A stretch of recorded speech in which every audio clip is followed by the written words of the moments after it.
Слава Господу! Господь, во имя Иисуса Христа, мы приветствуем Тебя на этом месте. Дух Святой, мы признаем, что Ты есть наш учитель во всем, что касается воли Божьей благоугодной. Мы просим Тебя, Господь, чтобы Ты научил нас, проговорил нам, изменил нас и помог нам усовершенствовать наши семейные отношения. Во имя Иисуса Христа весь народ сказал.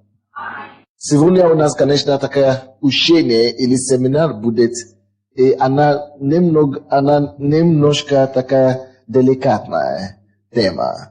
Это потому что не просто в церкви она не широко проповедуемая, но даже в миру она не очень хорошо или широко проповедуется. А если даже проповедуется или учат или обучаются, то в основном в массе своем неправильно. То есть мы не можем научиться интимные отношения или правильным интимные отношения, если от мира. Мы не можем этому учиться у мира сего. И знаете почему? Потому что автор интимных отношений, автор сексуальных отношений является не человек, а Бог.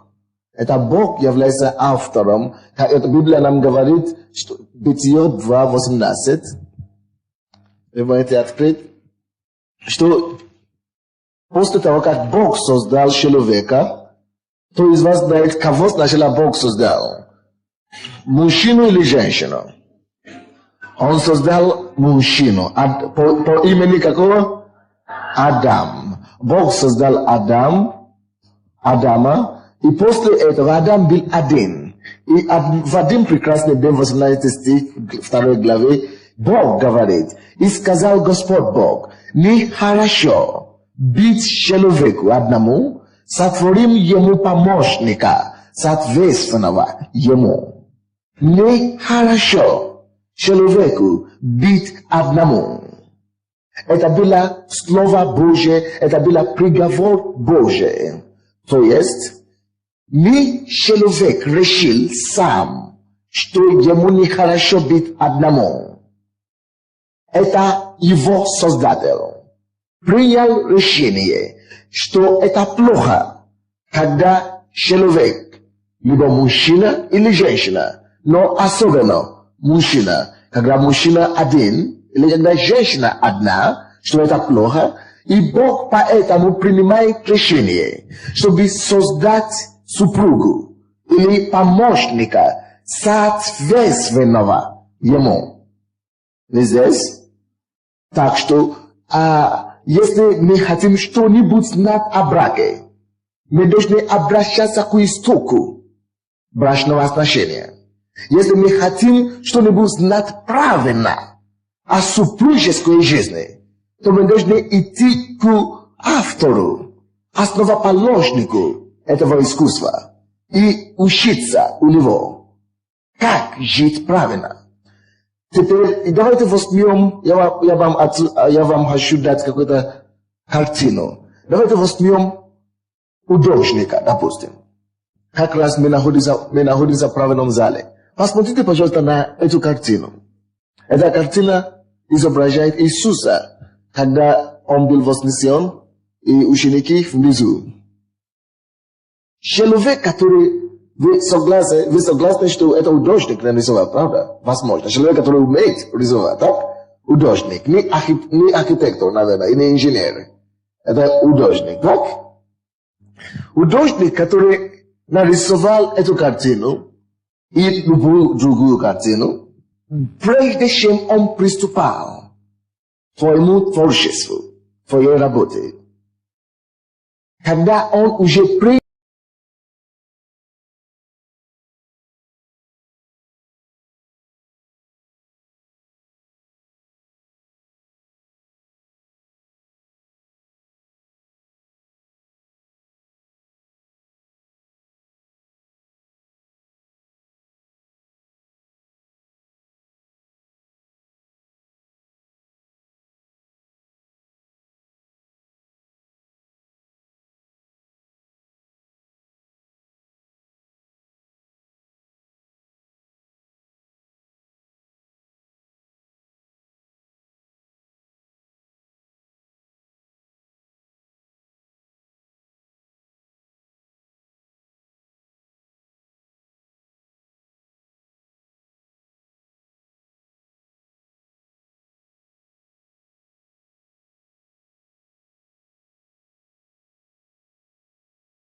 Malot, ani image to который мы называем прототип.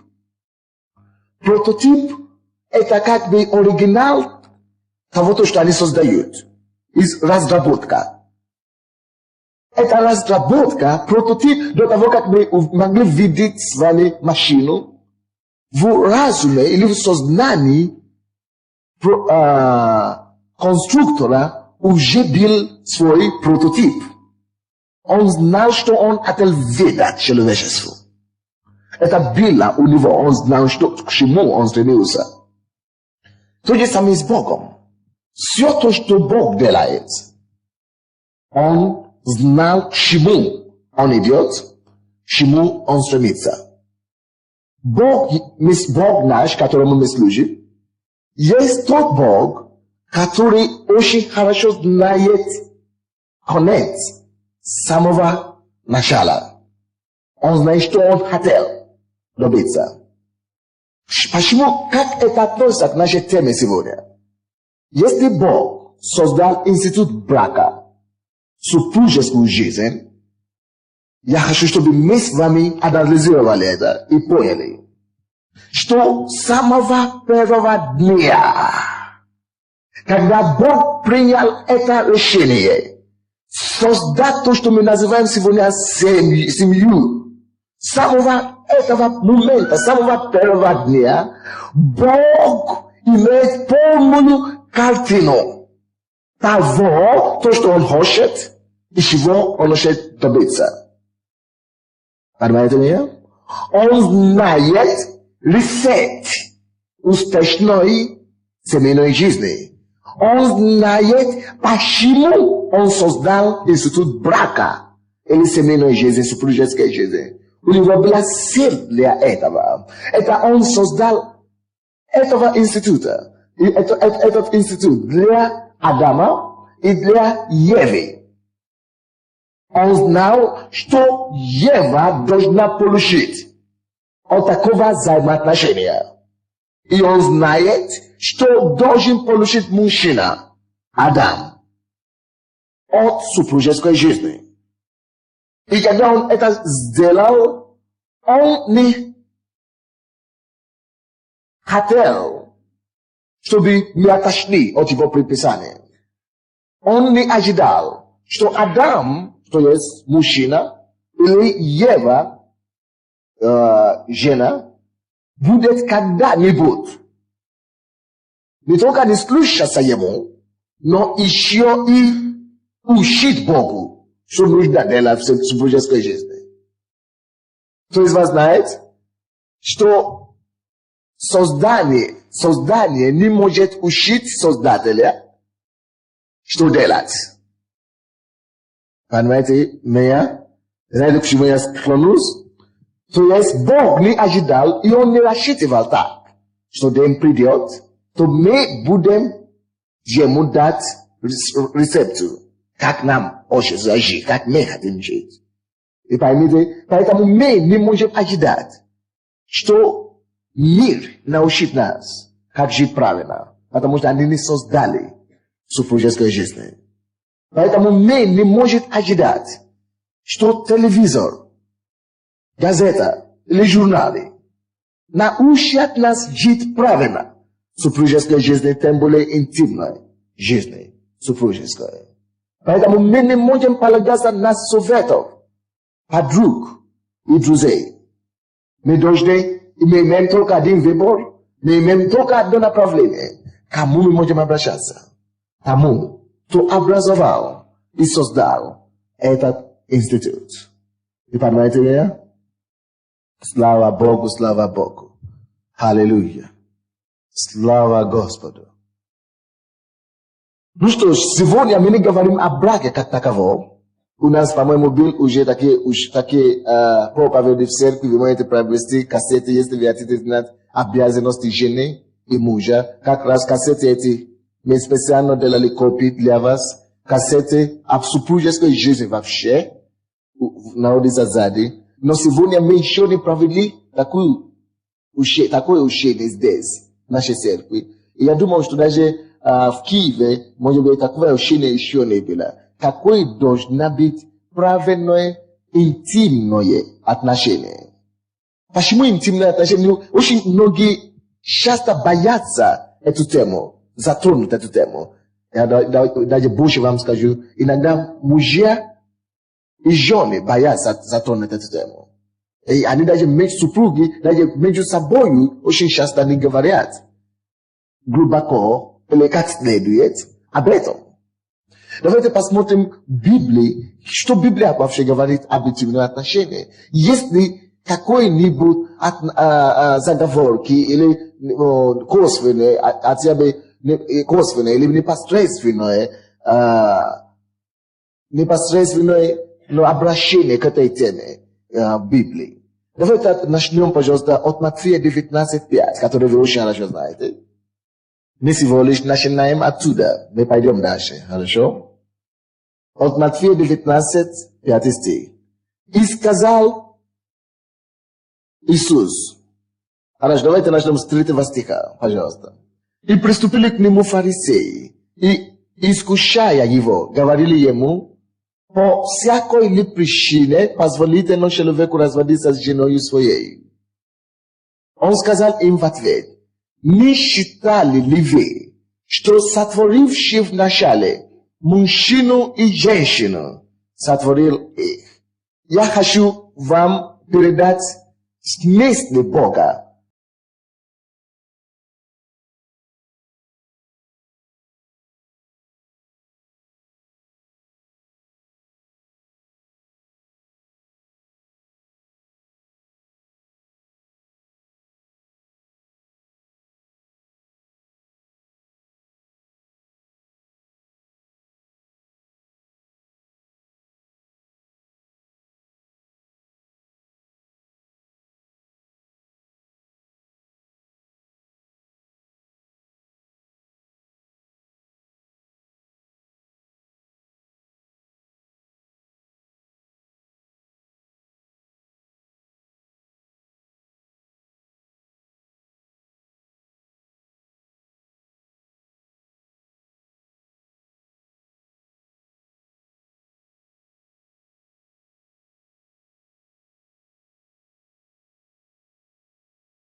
Еще другую женщину.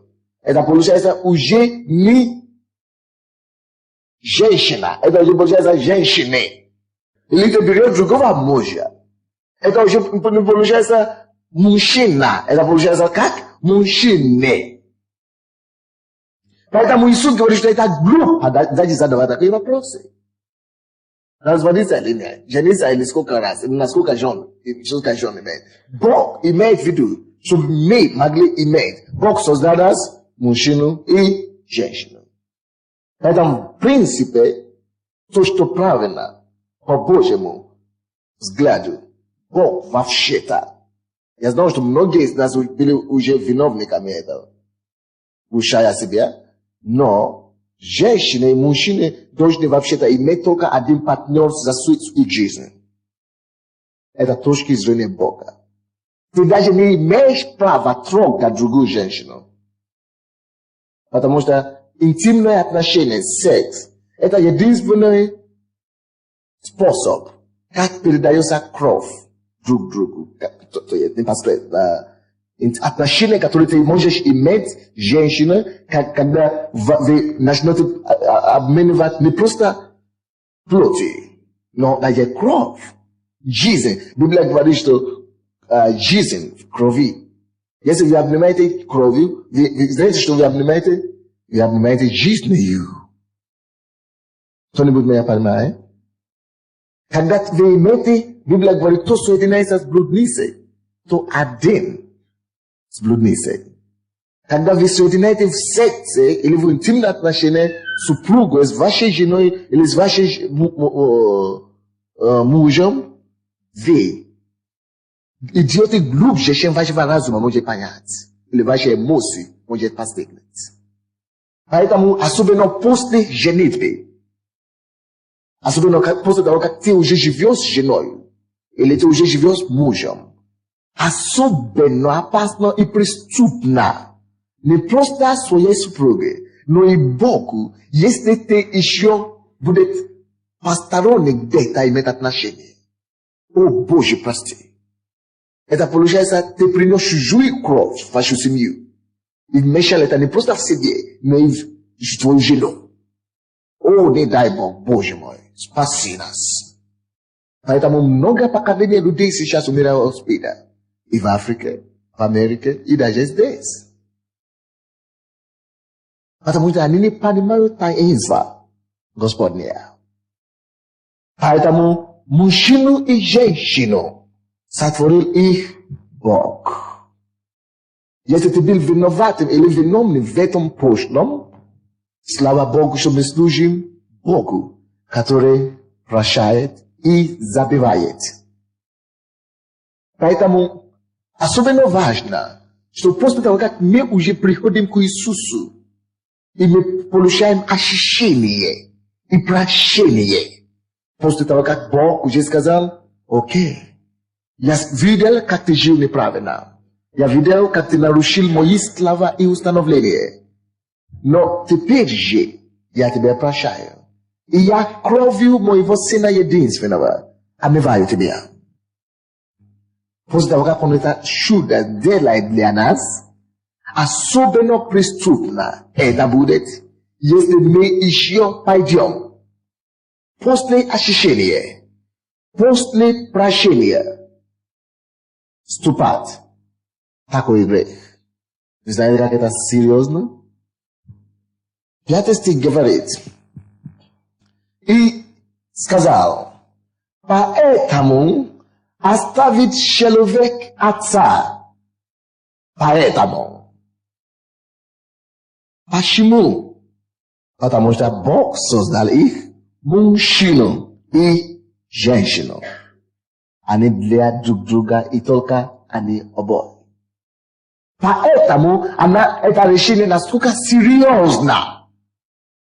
Не только серьезно то, что мы не должны иметь отношения с другой мужчиной или с другой женщиной, но она настолько серьезна, что Бог даже просит нас отделиться от наших собственных родителей. Не то, что чужие женщины, не то, что чужие мужчины могут помешать этому отношению. Но Бог говорит, поэтому оставить человек отца и матери. Чтобы вообще вы могли отделиться, чтобы вы могли жить своей жизнью и получить полноты благословения, которые Он предназначил для супружеской жизни. Если мать и отец не имеют права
они стали одною плотью.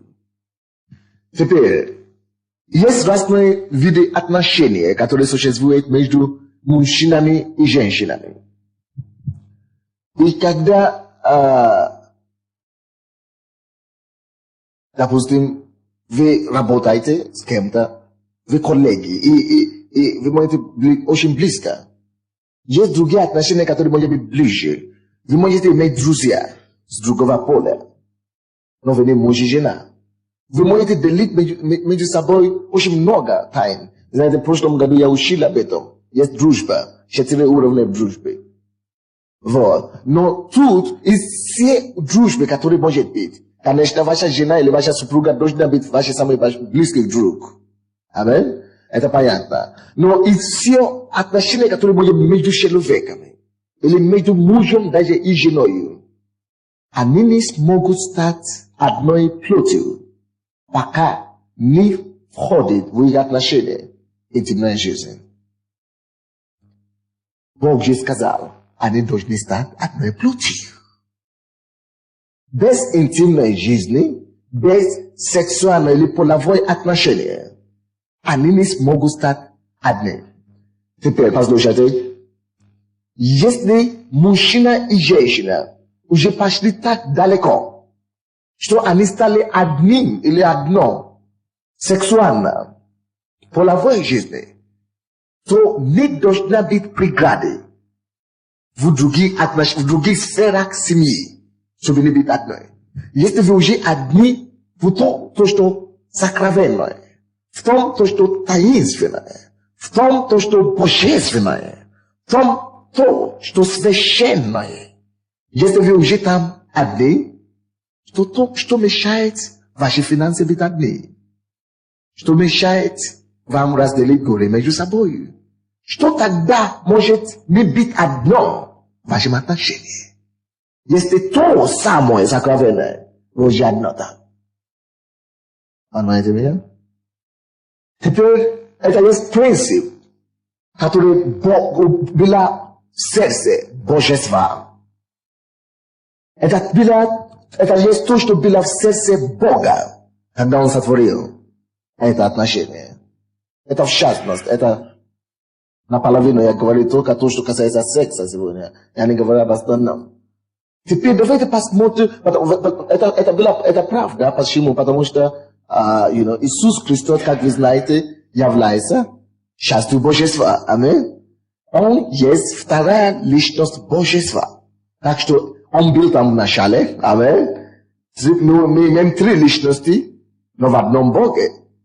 Аллилуйя. Так что Он знал это с самого начала. И если Он это говорит здесь, это значит, так Бог считает. Теперь, после того, как они уже создали их, давайте тогда посмотрим, как они жили. Бытие, 2 главу. Исполнилось ли то, что говорил Иисус в жизни Адама и Евы? Исполнилось ли оно или нет?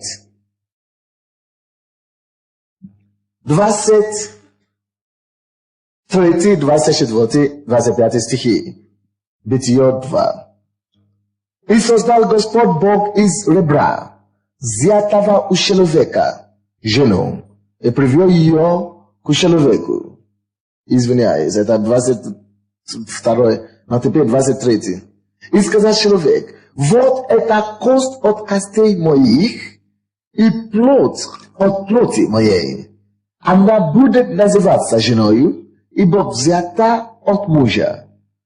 Потому оставит человек отца своего и мать свою, и прилепится к жене своей.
Отношения.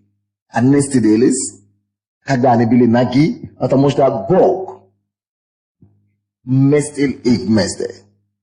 И я думаю, что здесь, вероятно, всего, они не просто не стыдились друг к другу. Я думаю, что здесь у них было законное первое интимное отношение. Я говорю, что я думаю, потому что здесь не написано. Аминь. Это мое мнение. Что они здесь были ноги, и не просто так.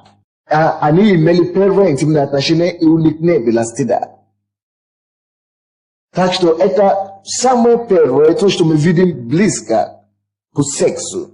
Интимные отношения, как вы знаете, это не просто секс. Интимные отношения начинаются, может быть, поцелуя или с объятием.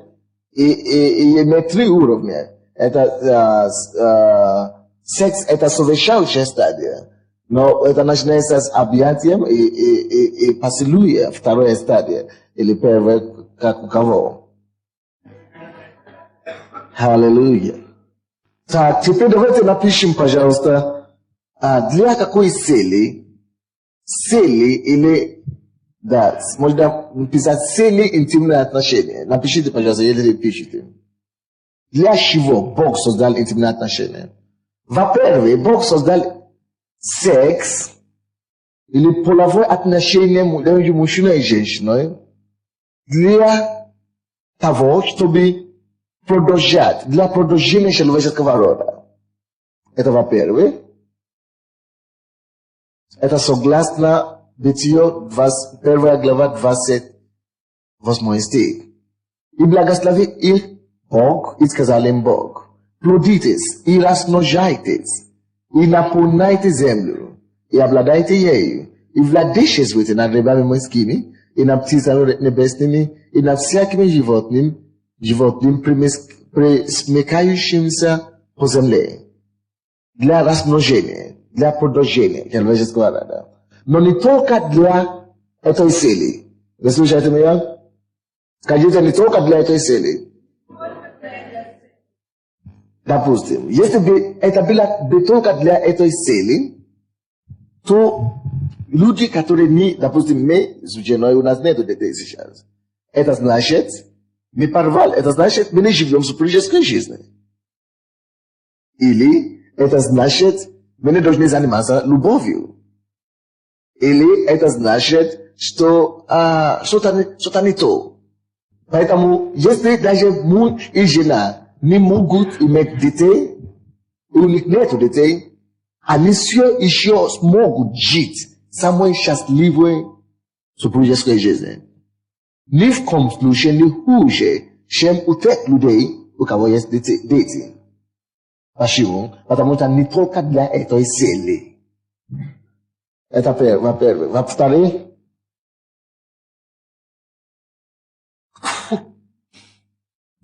Бог создал интимные отношения для или в силе уединения двух людей. Силе уединения, единства, чтобы было единство между мужем и женой. Чтобы исполнилось намерение Божие, которое было сказано, что и двое станут одну плоть. Чтобы мы могли искренне быть одно. Чтобы мы могли быть единство. Это высшее уровень отношения, которые может быть между мужем и женой. Секс. Давайте я вам напишу секс. Определение. Извините, хорошо, после я вам дам определение потом. Хорошо, это второй стиль. Вы можете написать Бытие 2:24. Третий, почему Бог создал интимные отношения? Открой, пожалуйста, брат, Притчи 5, 18-20 стихи. Это для наслаждения и эмоциональное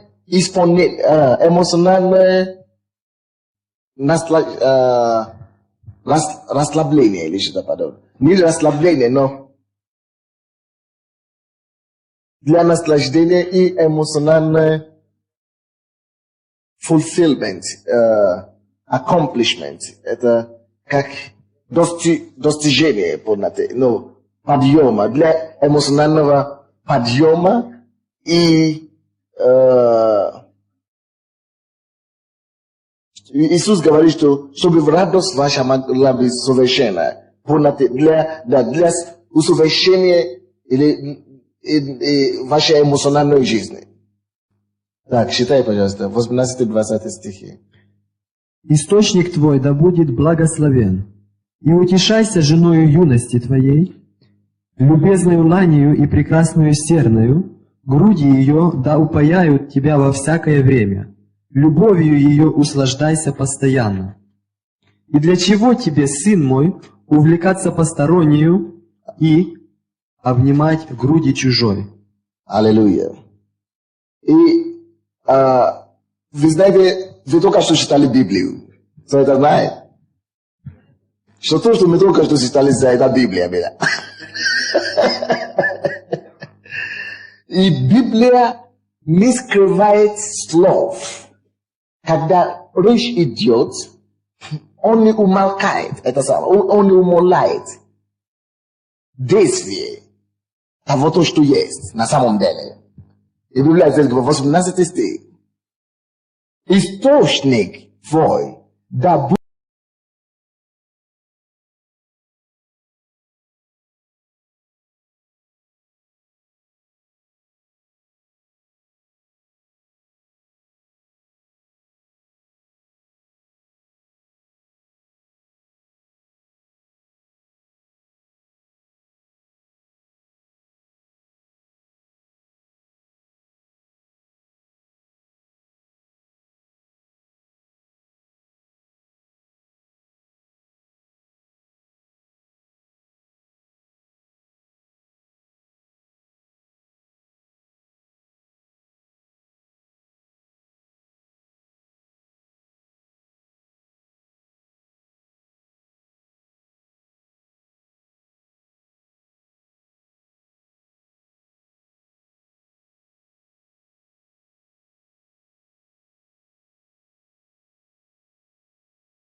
то есть ваша семья не будет успешна никогда, если этим занимается только муж.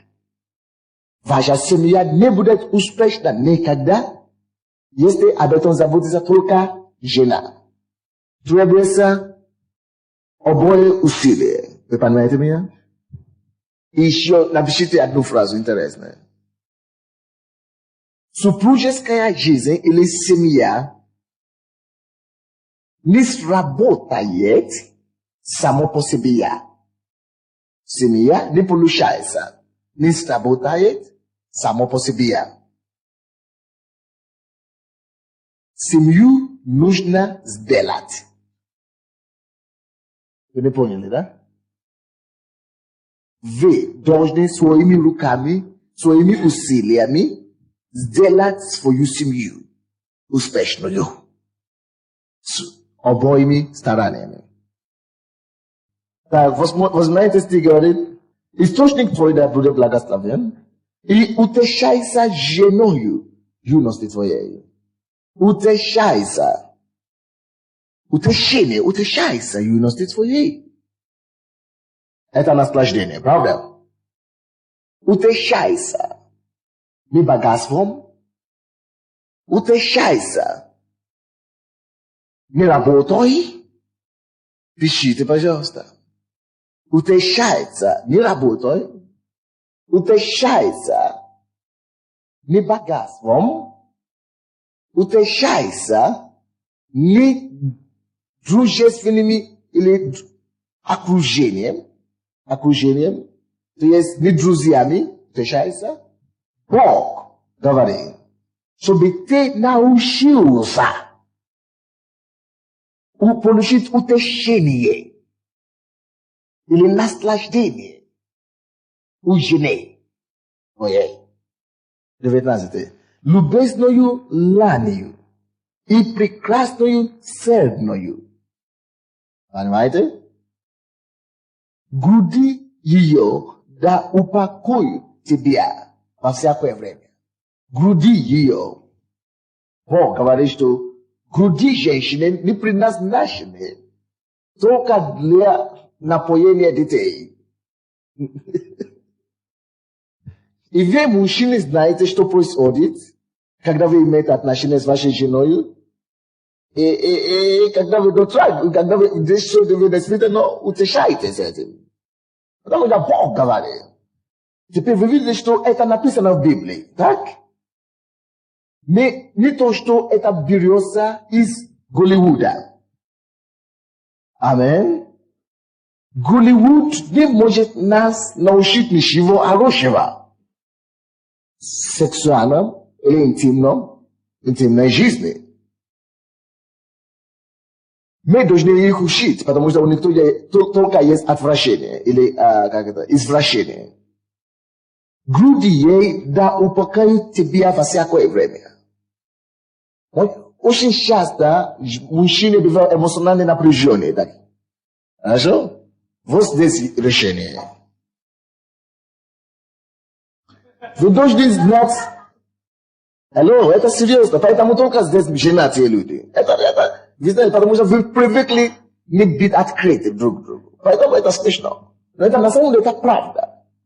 Вот, потому что иногда вы ищете разрядку или как это, расслабление в телевизоре, в газете, кино.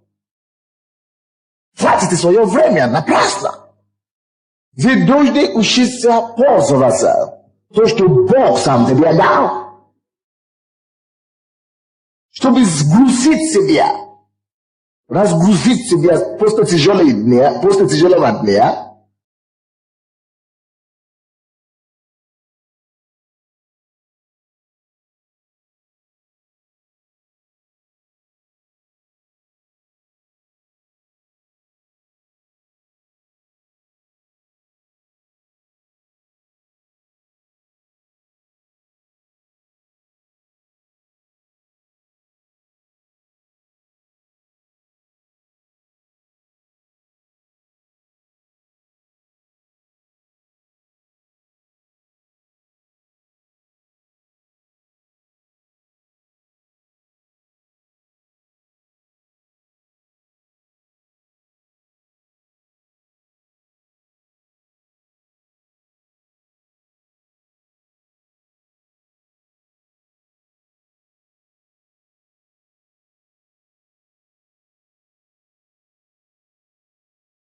наслаждение. Так что вы поняли, что супружеская жизнь не просто для рожать как можно больше детей.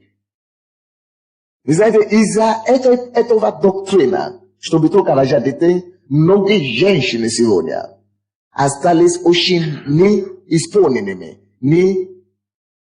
счастливыми.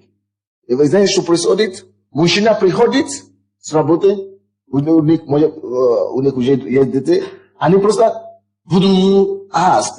как у вас спам называется по-русски? Спермы, да? Спермы, да?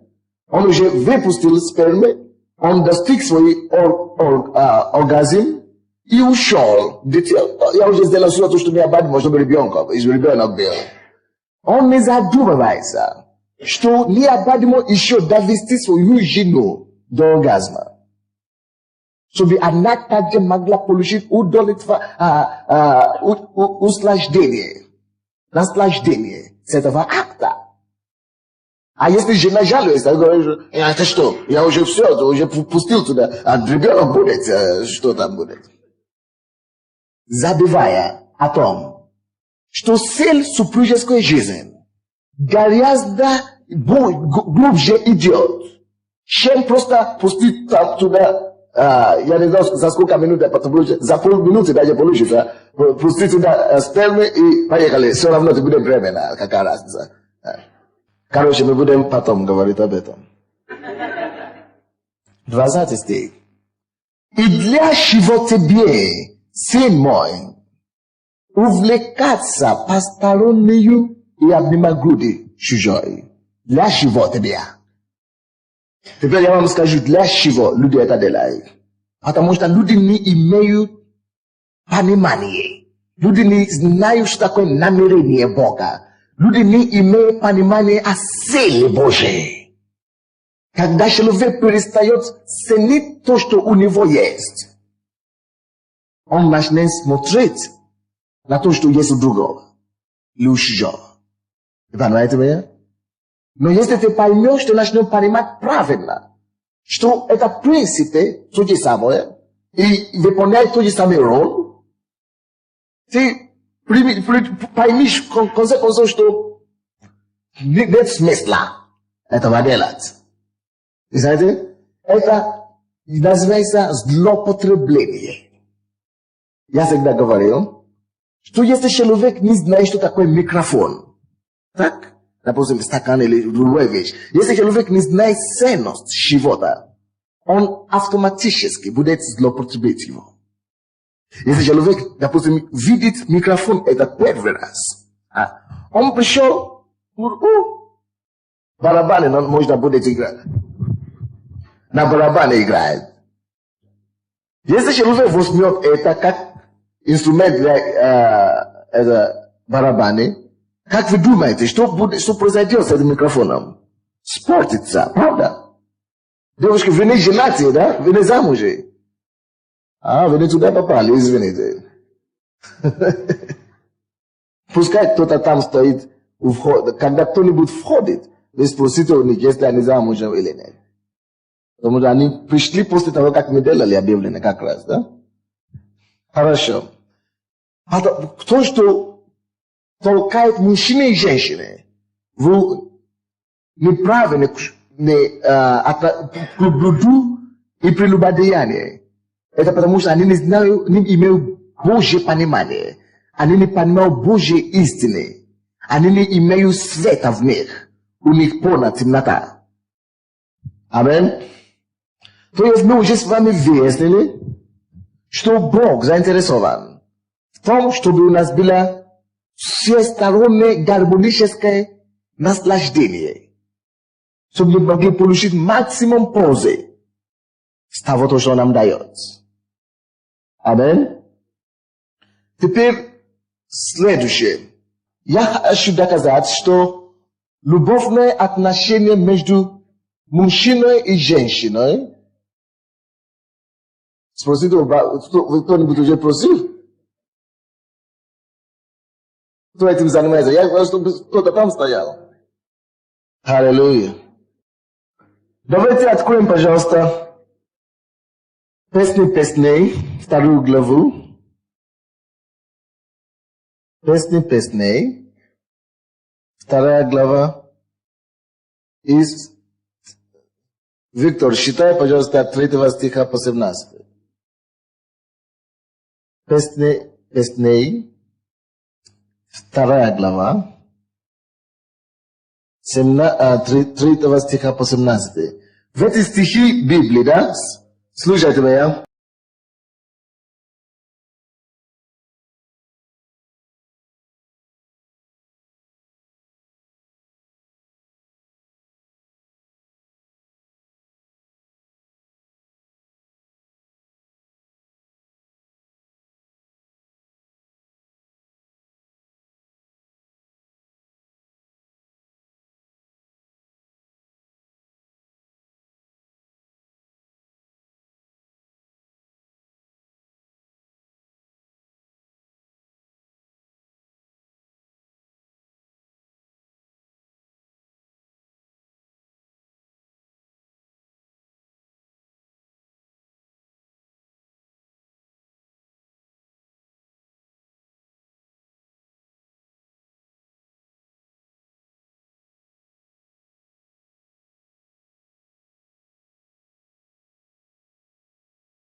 просто делайте комплимент о том, что он принес зарплату домой. Сколько раз ты смотрел на своего мужа и сказал, слава тебе, Бог, что я имею его. Сколько раз ты смотрел на него и сказал, ты самый лучший из мужчин. Даже если ты прекрасно знаешь, что он не самый лучший, ты все равно должен это говорить. Дорогие мои, Библия говорит, что жена есть слава мужу. Своими словами, ласкостью, своими нежностью, своими искусственными словами. Вы должны создавать славу вашему мужу. Чтобы он ходил постоянно, чувствовал эту славу возле себя. Что ходит со мной, видите. Тогда он не забудет вас. Тогда он всегда будет ценить вас. То есть не просто делать комплимент о том, то, что он делает или он есть. Просто смотрите на него. Не обязательно то, что он есть на самом деле. Но помните первый раз, когда вы любили в него и так далее. И никогда не забывайте эти слова, эту любовь на отношения. И продолжайте сохранить это и выражать это. И напоминать ему, и говорить ему об этом каждый раз. Жены. Это очень важно.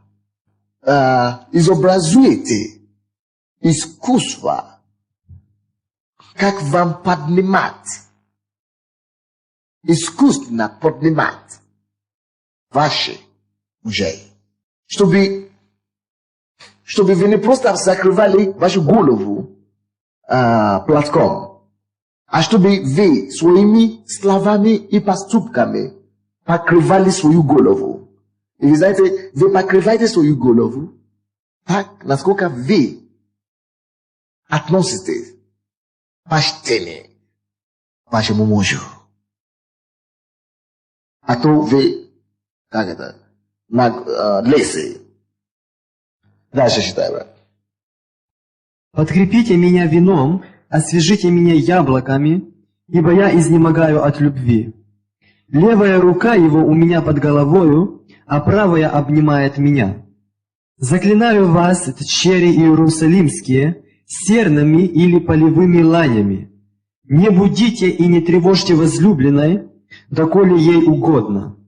Голос возлюбленного моего, вот он идет, скачет по горам, прыгает по холмам. Друг мой похож на серну или на молодого оленя. Вот он стоит у нас за стеною, заглядывает в окно, мелькает сквозь решетку. Аллилуйя. Теперь вы поймете, что это есть выражение слов женщины в условиях, где она была. Так? Это было то условие, где она есть. Это описывает условия определенного времени. Но время, которое окружает нас сейчас, другое. И ты можешь использовать, но суть, то, что мы и говорим, что ты должен использовать эти слова. Но суть и идеи должны быть в тебе заложены. Вы слушаете меня? Ты должен знать, как искусственно, но поднимать твои супруги. Дальше читаем. Возлюбленный мой начал говорить мне: «Встань, возлюбленная моя, прекрасная моя, выйди. Вот зима уже прошла, дождь миновал, перестал. Цветы показались на земле, время пения настало, и голос горлицы слышен в стране нашей». Спасибо. Мужья, вы тут? Сколько раз вы смотрели на вашу жену и говорили, какая ты прекрасная моя жена? Ага. Дорогие, особенно мужчины, не совершайте тот грех, чтобы пренебрегать свою супругу. Мужчины, особенно мужчинам просто, очень просто. Вы можете влиться в жизни, суеты, так быстро, что вы уже не вспоминаете, вам не до этого.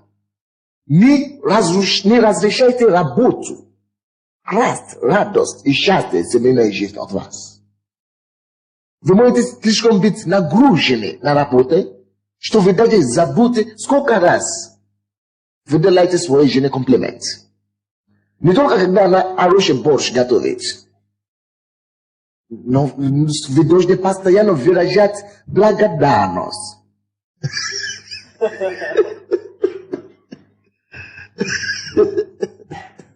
Вообще за то, что он есть ваша жена.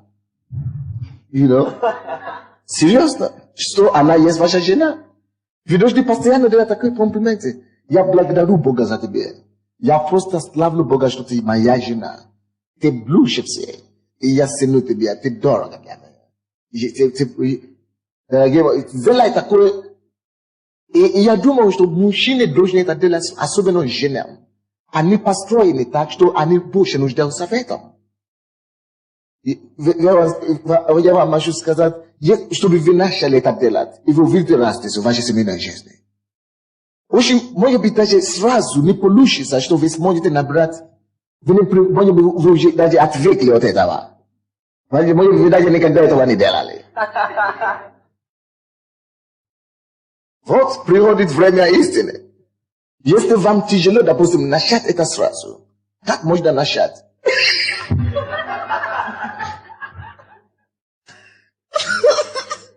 Жены и мужья, они так смотрят на друг друга, уже все.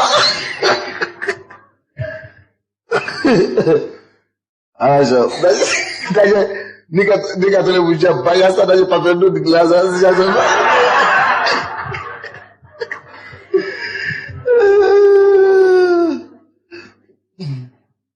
Мужчина, братья, как прекрасна ты, моя прекрасная.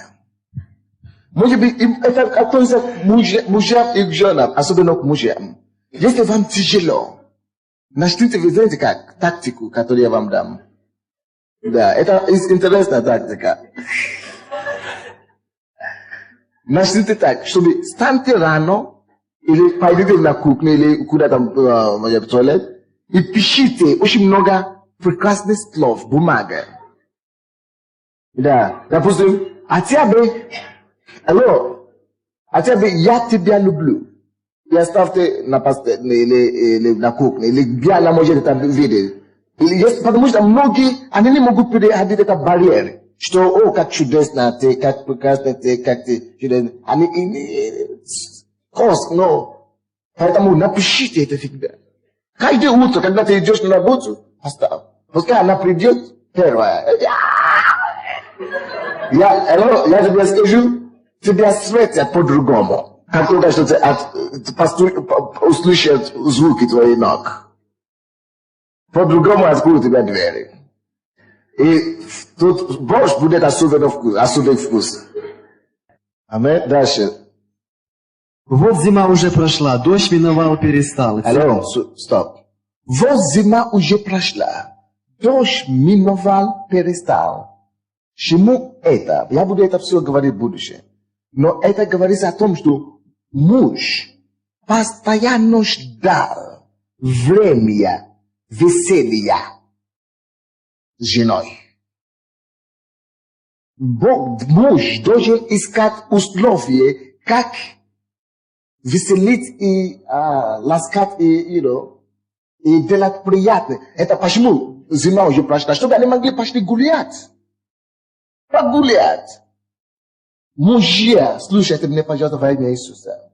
Вы всегда должны постоянно, вы слушаете меня? Вы должны всегда постоянно искать различные способы, как вам веселить, развлекать ваши супруги и ваши семьи. Мы можем считать, что мы ходим в церковь вместе. Это одно развлечение, слава Богу. Но одно это, если вы только будете это делать, это получается однотипное развлечение. Однообразное, одностороннее. Ты должен всегда думать в твоей голове постоянно. Не будет работать. О том, как мне развлечь мою жену в этом месяце по-другому. Мы в ресторан пойдем раз в году. Мы в столовую какую-то пойдем. Или... Жена откажется, за что дома лучше. Не просто скажи, или может быть, я сегодня сделал ей сюрприз. Она ушла, я готовлю ей. Она приходит, я сегодня накрываю стол. Или я сегодня глажу одежду. Или, ты должен всегда, понимать, и думать, изображать об этом, как ты должен сделать свой брак. Вы помните то, что я сказал в начале? Что хорошая супружеская жизнь не просто так сложится, не получается. Хорошая семья не просто так сложится. Вы должны оба сделать. Мы сделаем, вы должны сделать свою семью. Я поглажу, может быть, на этот раз. Или я буду стерять. Или ты должен постоянно изобразить в этом направлении. Или мы пойдем гулять. Или просто пойдем смотреть в магазинах. Или сделаем покупку. Вы должны всегда это делать. Это было тактика, это было то, что делали. Это поэтому Бог вместил это в Библии, чтобы мы могли считать и учиться. Кто-нибудь меня понимает? Мужья, запишите это и не забудьте. Я прошу вас во имя Иисуса. Ты говоришь, это не очень духовно. Да, речь не идет сейчас о духе, речь идет об одной плоти. С тобой. Но это здесь в Библии. В Библии баланс. Балансированная книга. И там чистоты должны быть балансированы. Не возьми только одну часть Библии и бегай с этим. Бежать с этим. Дождь миновал, перестал. Так, 12 стих читай, брат. Цветы показались на земле, время пения настало, и голос горлицы слышен в стране нашей. Цветы показались на земле. О чем это говорится? Муж сознательно. Даже может в современном мире. Это жены напоминают мужа, что уже есть цветы. Чтобы он мог как-то обращать внимание, что цветы уже есть. А то он не обращает внимания. А в библейские времена это не было так. Это муж радуется, что цветы появились. Чтобы я мог чтобы я мог бы чем угостить или сделать своей жене приятной. Да. То есть, это есть одним способом, как сделать своей семье приятной и интересной. Он радуется. Заметьте себя, кто радуется, что цветы появились? Муж. И говорит кому об этом? Жене. Они, которые мужья боятся, даже говорить об этом муж. Даже если они видели, потому что они боятся, что вдруг она скажет, что купи мне. Вот поэтому ты должен это самое заметить, чтобы ты мог купить для нее. Не только 8 марта или в день рождения. Аллилуйя. Читай дальше, брат. Смоковницы распустили свои почки. Нет, до этого, там время пения настало, и голос... Да. Время пения настало, и голос горлицы слышен в стране нашей. Я вам объясню все, почему это все необходимо. Голос, то есть это все говорится о разных видах развлечений. И в то время, да, мужчина и женщина, муж и жена, они ходят и гуляют по парку, и муж поет обычно. Вы видите эти восточные фильмы, да, и муж поет и так далее. И на гитаре играет. Вот. Это все, чтобы делать мужчине что-то приятное. Поэтому мы начинаем делать эти концерты христианские. Чтобы могли бы место, куда пригласить свою жену. И я вам скажу, если муж будет заботиться о жене так, ты делаешь ей комплименты здесь с утра, днем, вечером, у вас будет особое интимное отношение вечером. Бесподобное. У вас в семье всегда будет светить свет. Приятно всегда будет. Считай дальше. Смоковницы распустили свои почки, и виноградные лозы, расцветая, издают благовоние. Встань, возлюбленная моя, прекрасная моя, выйди. Теперь слушайте. Вы видите, какие интонации между женой и мужем? Какой манеры разговора должна быть? Ласка, ласковая. Стань, жена моя. не то, что кричит на друг друга. Я вообще это еще в жизни еще не представляю, серьезно, что, может быть, как это я могу кричать на свою жену? Я даже не знаю. Или на своего мужа. Но простого уважения это должно быть. Вот какой манера разговора должна быть у вас в семье. Ласковость. Все время. Я вам скажу, это счастье интимного отношения. Поэтому многие женщины становятся фригидными, да. Ничего не получается. А мы часто думаем, а я купил ей это самое, я купил, но не то, что купил дело, не то, что купил дело. Я купил его квартиру, я купил ей квартиру, я купил ей машину, там это есть, пальто есть у меня, шуба есть. Она не ищет то, что она ела, она не ищет материю, она ищет отношения с тобою. Женщины ценят намного больше отношений. Больше, чем миллиарды долларов. Иногда. Я вижу, что мужчины свою голову не ужимают. Да! Значит, это для вас откровение. У вас будет еще много таких откровений. Читай дальше, брат. Голубица моя в ущелье скалы, под кровом утеса. Голубица моя. Тая! Алеса! Ага! Сая! Иди сюда! Голубица моя.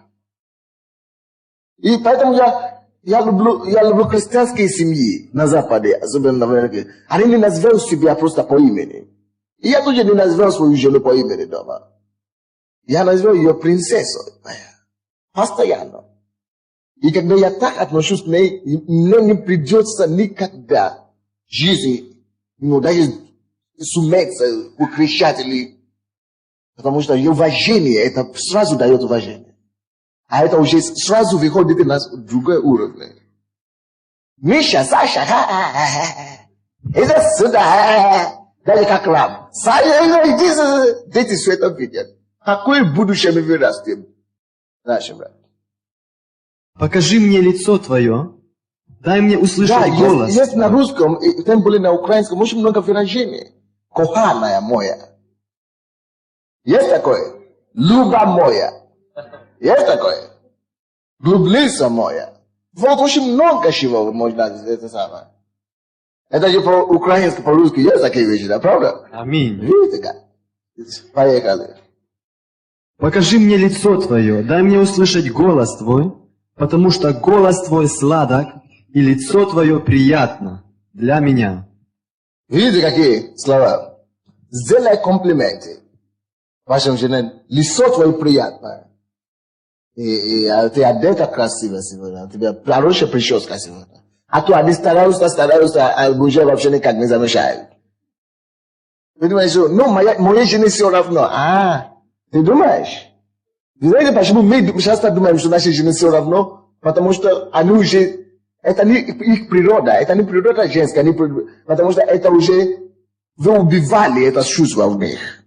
Поэтому они уже как-то вещит, как-то стараются.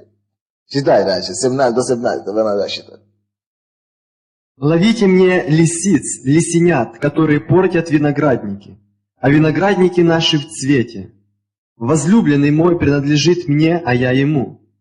Он пасет между лилиями, доколе день дышит прохладою и убегают тени, возвратись, будь подобен серне или молодому оленю на рассеянии гор. 17 это что? Спасибо. Хорошо, все уже тут понятно, да? У нас время идет. Я быстренько сделаю еще одну тему сегодня. Потому что нам еще надо пройти, что женщины должны знать о мужчине, или что муж должен знать о жене, и что женщины должны знать о муже, что еще есть такие темы, как искусство секса, искусство прелюдии, или игры до акта, возбудимость женщины, возбудимость мужчины, и такие подобные темы. Преждевременная эякуляция, многократный оргазм и оргазм, положение в половом акте и так далее. То есть у нас, я молюсь, чтобы эти 2 выходных хватили, но очень важные темы мы будем рассмотреть. Сейчас, если вы пишете, напишите другую рубрику или подтемы, что каждая жена должна знать о своем муже. Мужья, жены пишите особенно, потому что вы не запомните это все. Я помню. Вы можете, конечно, покупать кассету. Это завтра будет готово, по-моему. Вот, или видеокассет, или аудиокассет. Если вы не пишете, тогда нужно... Что каждая женщина, или что каждая жена должна знать о своем муже. То есть, что это значит? Я хочу сейчас рассмотреть, братья и сестры, вы слышите меня, да? Я хочу сейчас, чтобы мы рассмотрели с вами, женщины, особенно сестры.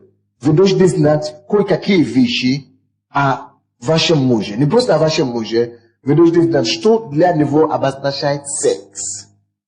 И интимные отношения. И какое у него отношение к этому, как он это видит. Вы должны это знать, чтобы вы могли себя расположить правильно к нему. Что мужчина ожидает от секса, что секс обозначает для мужчины. Или для мужа. Первое. Потому что это очень важно, чтобы мы это знали. Я еще раз подчеркну это. Многие проблемы есть. Даже на Западе бывают такие случаи, что даже жены судят своих мужей. Что он слишком, это самое, он слишком много хочет от меня. Это не понимание. Это не понимание вообще. Потому что первое послание Коринфянам, 7 глава, 2 по 5 стиха написано, что жена, тело жены не принадлежит ей, а мужу. Тело мужа не принадлежит ему, а жене. И первое, то, что каждая женщина должна знать о своем муже, это то, что секс или половой акт для мужчины является прежде всего его, то есть, я по-другому скажу, то есть секс удовлетворяет его сексуального водительства, можно так говорить, драйв. Кто знает такой драйв? Это желание, это естественное желание. Удовлетворяет удовлетворяет его естественного или натурального потребность, влечения. Да, он удовлетворяет его естественные потребности. Это не просто простая потребность. Я постараюсь объяснить. Бог создал мужчины так. В нашем организме, если вы врачи здесь, пожалуйста, может быть, у нас есть какие-то врачи здесь или медицинские работники. Нам понадобится завтра или на следующей неделе, если вы можете нарисовать органы мужчин, размножение женщины и мужчины, пожалуйста. Полностью. Органы размножения мужчины и женщины. И принесете. Мы будем работать над этими вещами.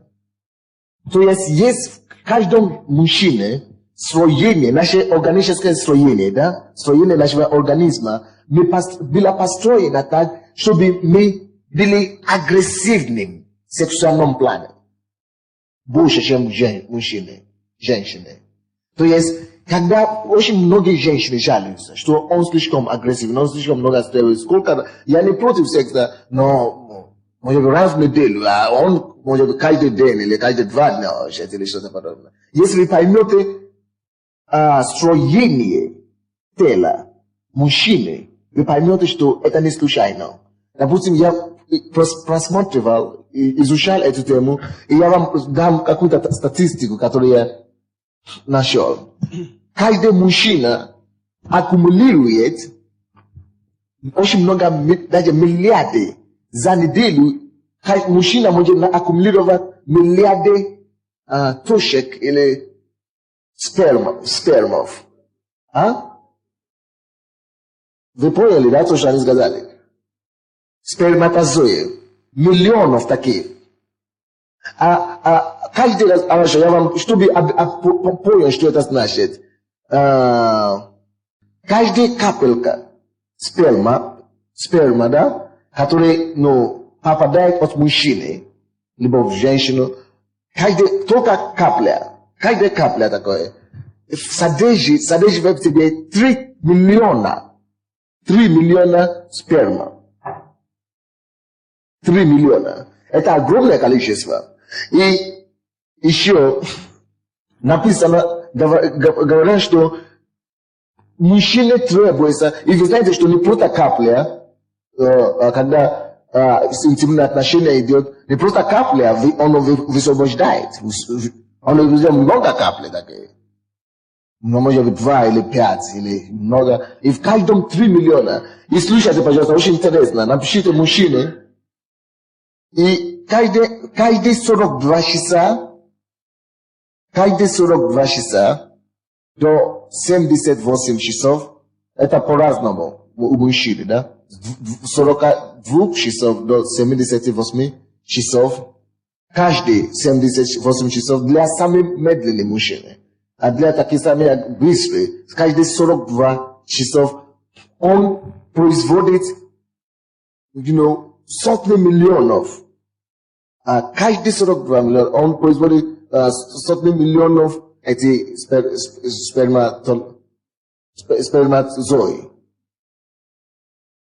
сперматозои.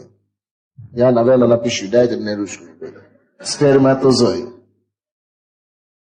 Вот.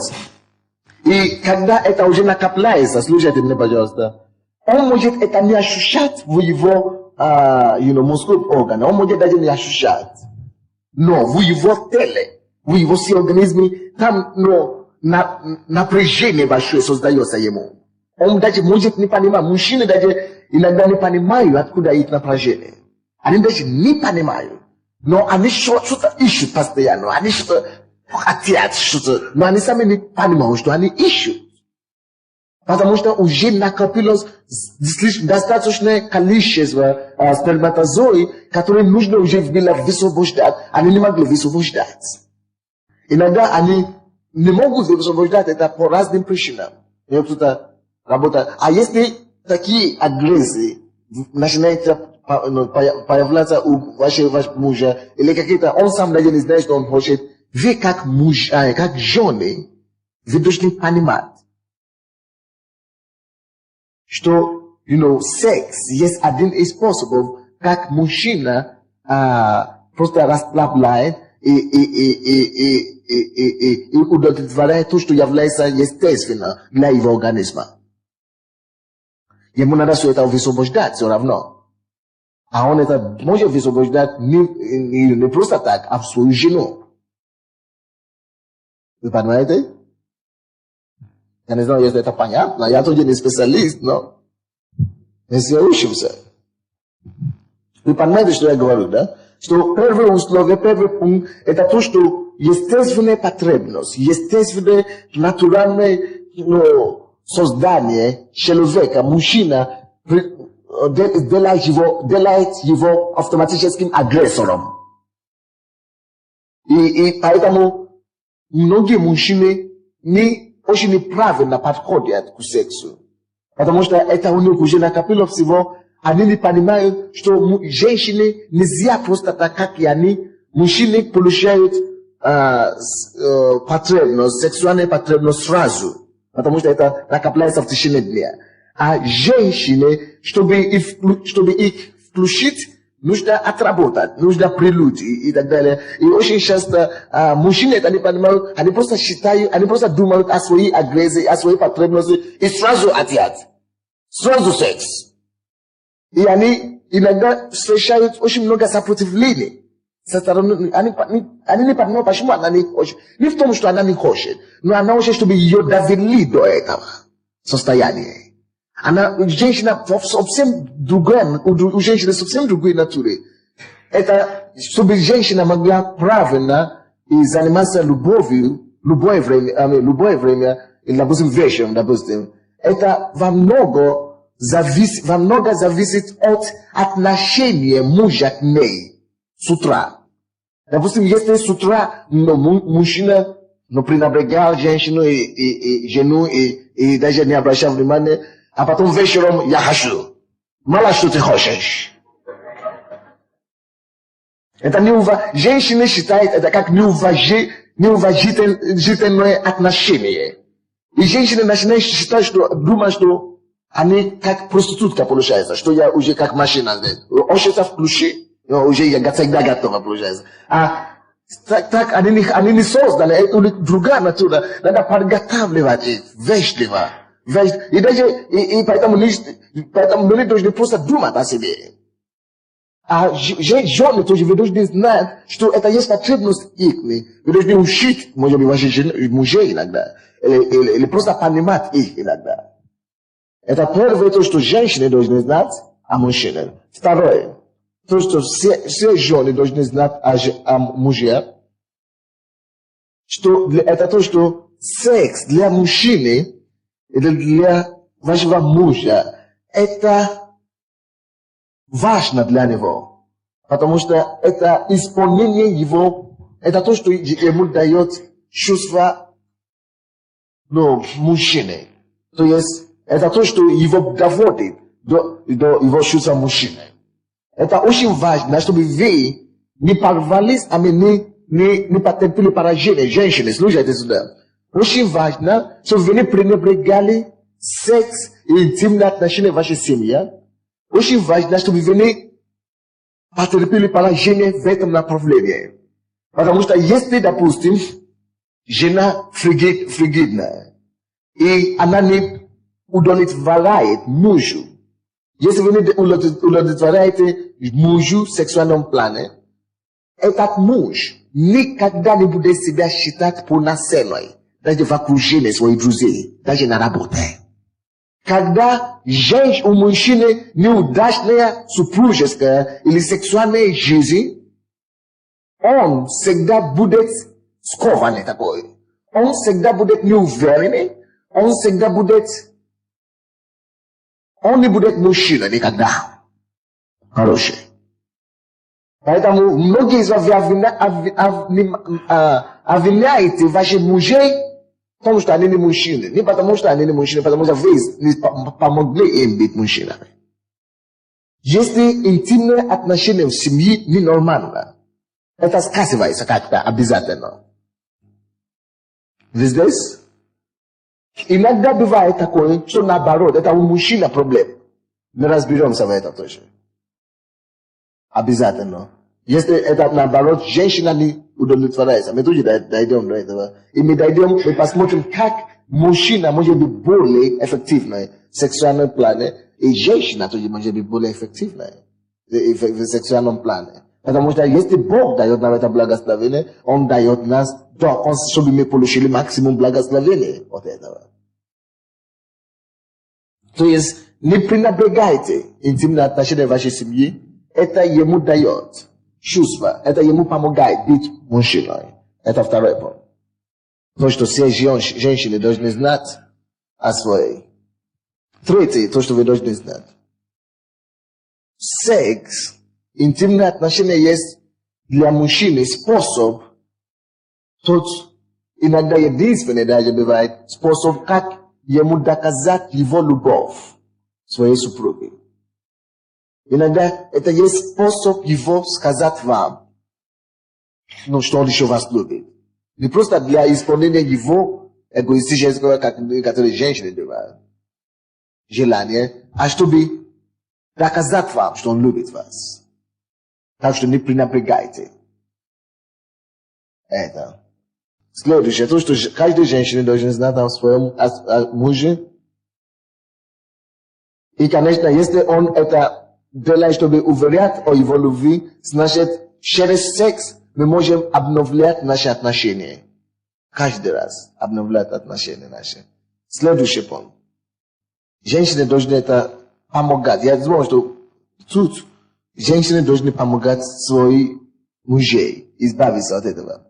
У проблемы есть особая проблема, у мужчины есть особая проблема, которая тоже есть у женщин, но не так много, не так острая, как у мужчин. Это проблема мысли, навязчивые мысли. Вы даже помните, что Иисус сам напоминал об этом, так? От Матфея 5, 28 стих. Вы помните, когда Иисус говорит, что если кто смотрит на женщину вожделением, так? Он уже совершил прелюбодеяние с ней в своем сердце. Потому что это проблема преследует мужчинам больше, чем женщин. Поэтому Иисус относит этот вопрос именно к мужчине.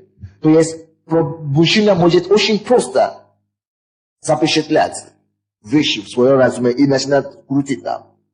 Вот. Секс есть тот путь, как мужчина именно успешные интимные отношения дома, есть тот путь, как мужчина может избавиться от нездоровья мыслей. Если этот вопрос поставлен хорошо в вашем доме, вы можете, женщины, вы можете помогать вашим мужчинам, вашим женам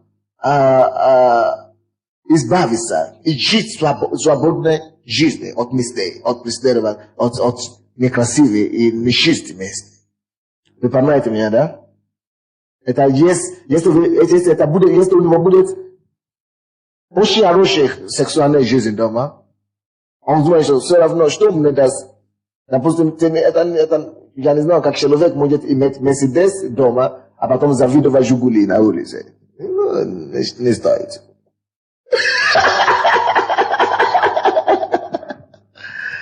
То есть, если условия, и если пользование, и услуги, и если все это наслаждение, которое дает, но интимные отношения в вашей семье на должном уровне, то, когда вы увидите эти жигули, которые ходят с длинными ногами и короткими руками, вам все равно уже. А жены должны помогать мужьям в этом. У меня следующее, все то, что мужчины должны знать, следующий пункт. То, что мужчины, или то, что каждый муж должен знать о своей жене. То, что каждый муж должен знать о интимном отношении его жизни, его жены. Но мы это продолжим завтра, потому что наше время уже, да? Уже время, и все. Завтра я надеюсь, что мы сможем знать все то, что мужчины должны знать о интимном отношении, о сексе, что женщины думают